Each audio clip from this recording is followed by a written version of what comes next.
자, 그러면 그 논란이 되고 있는 사법 리스크 이야기로 계속 이어가 보겠습니다. 들으신 것처럼 여당은요, 이 사법 리스크를 덮기 위해서 친일몰이를 주장하는 거다라고 얘기를 하고 있는데, 이재명 대표의 사법 리스크 가운데 하나이죠. 성남 FC 후원금 의혹. 경찰은 1년 만에 수사 결론을 뒤집고 이 대표를 제3자 뇌물 혐의로 검찰에 송치를 했습니다. 수사 결론을 바꾼 이유, 지난주에 국정감사에서 이런 이유를 들었죠.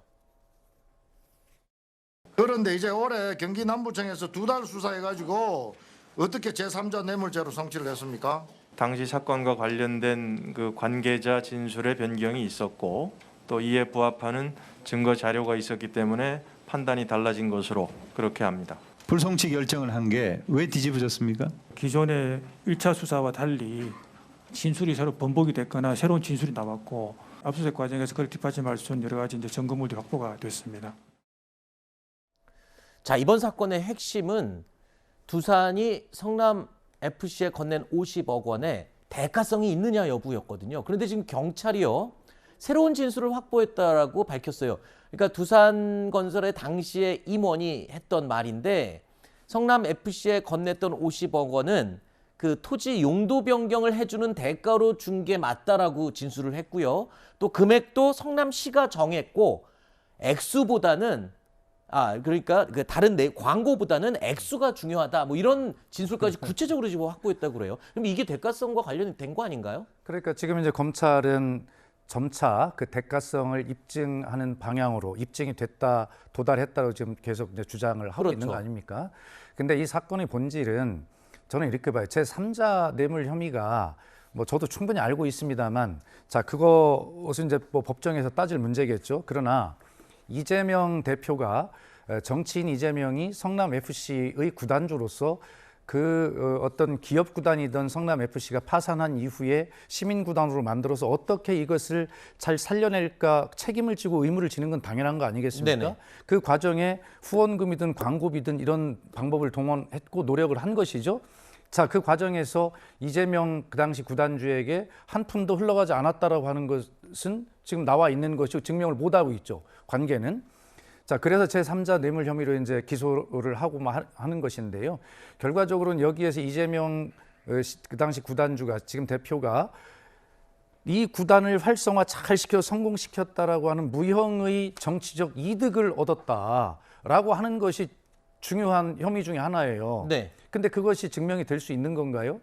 그래서 이 문제가 저는 뭐 기소야 하고 하겠지만 법정에서 정말로 치열한 논쟁을 거쳐서 결과적으로는 그런 것들이 증명이 안 될 것이라고 저는 확신합니다. 네, 대가성을 짐작해 할 수 있는 진술들은 이거 말고도 또 몇 가지가 지금 공개가 되고 있습니다만, 지금 말씀하신 것처럼 연관성을 직접 입증할 만한 증거가 필요하지 않겠습니까? 그리고 법정에서 다투면 이런 진술만 갖고는 어떻게 혐의를 입증하는 것도 좀 힘들지 않을까요? 아니죠. 그 진술은 굉장히 대단히 중요한 진술이죠. 그래요? 왜냐하면 두산건설의 임원이라는 사람이 얘기했다고 하는 거, 그거는 굉장히 그 본인도 법적인 그 증거를 받아야 되는 위치에 있음에도 불구하고 진술을 했다는 것은 그만큼 증거력을 갖는 거죠.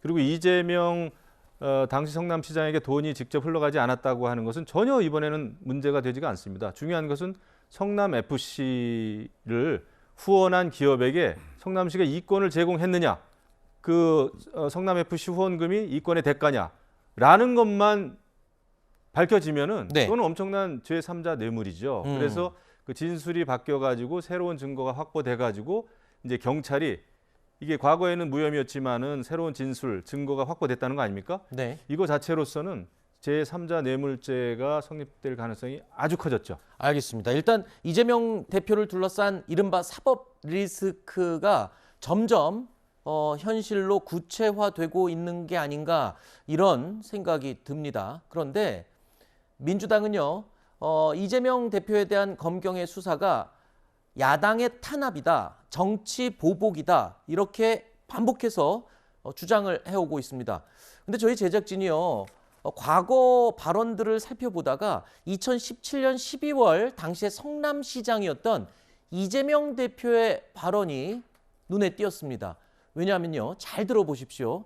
이번 사법 리스크의 닥친 이재명 대표의 상황과 아주 묘하게 비슷하면서 반대입니다. 들어보시죠.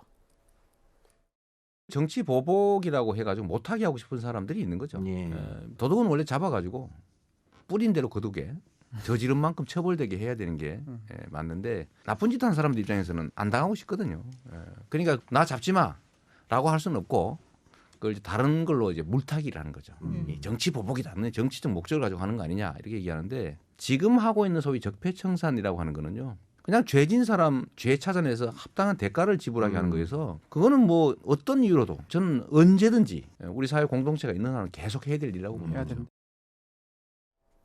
자, 2017년 12월 적폐청산에 대한 당시 야당의 반발에 대해서 이재명 시장이 답변했던 내용을 들어봤습니다. 자, 어제 진행된 서울시 국감에서도요, 이 성남FC 후원금 의혹이 거론이 됐습니다.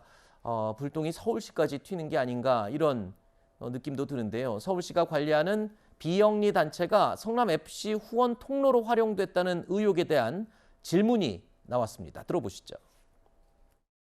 희망 살림에서 그때 당시에 이제 그 네이버로부터 40억 원의 후원금을 받아서 39억을 성남 FC에 광고료로 지불을 하고 결국에는 받아서 이제 성남시는 또 네이버에 특혜를 줍니다. 후원금을 받으면은 그 설립 목적에 맞는데 사용을 해야 되는 거 아닙니까? 예, 누가 보아도 정상적이라고 보기는 어렵습니다. 이번에 국감을 준비하는 과정에서 알게 됐기 때문에 국감 이후에 좀 자세하게 들여다보도록 하겠습니다. 필요하다면 감사도 하겠습니다. 자, 오세훈 시장이 이 사건에 대해서 필요하다면 감사도 하겠다 이렇게 얘기를 했는데 이 성남FC 사건이 서울시까지 지금 확산이 되고 있는 그런 모양새입니다. 뭐 저 자신도 이 자세한 내용을 지금 다 이해할 수 없는 네, 그런 네, 지경인데요. 네. 네. 그런데 결과적으로는 이것이 후원금 유용 횡령 의혹 이런 문제가 있고요. 그 다음에 이쪽에서는 이것은 후원금이 아니라 광고 계약에 의한 광고비다라고 네네. 하는 이야기들이 충돌하고 있는 거예요. 하여튼 그런 지점을 중점으로 해서 잘 살펴봐야 될 문제라고 생각을 합니다. 지금 문제는 후원금이라고 하는 것을 전제로 아까 앞에서 우리가 이야기했던 것도 역시 마찬가지죠. 네네. 그런 것들이 광고 계약에 의한 광고비라고 하는 주장들과 후원금이라고 하는 지금 주장이 충돌하고 있는 것이니까 네네. 그 부분을 좀 우리가 중점해서 보면 될 것 같습니다. 네.